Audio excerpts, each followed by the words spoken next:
مگر میں حاشیے میں ایک جملہ کہتا ہوا گزروں کہ ہم کس سے گلہ کر رہے ہیں، ہم کس سے شکوہ کر رہے ہیں جو ریٹائرڈ ہونے کے دوسرے دن امریکہ شفٹ ہو جاتے ہیں، وہ جو اپنی نوکری کے ختم ہونے پر اور اس سے پہلے اپنی تمام تر فیملی کو، خانوادے کو اپنے پیارے کسی بھی پیارے ملک میں شفٹ کر دیتے ہیں، منتقل کر دیتے ہیں، ان لوگوں سے شکوہ کر رہے ہیں۔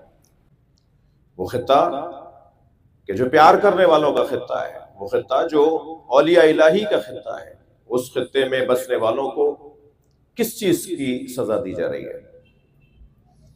یہ تو بارڈر کا شہر ہے نا، یہ تو سرحدی شہر ہے نا۔ سرحدی شہروں کو تو اور سنوارا، سجایا، بنایا اور ان کو امکانات اور سہولتیں فراہم کی جاتی ہیں، انہیں مضبوط کیا جاتا ہے۔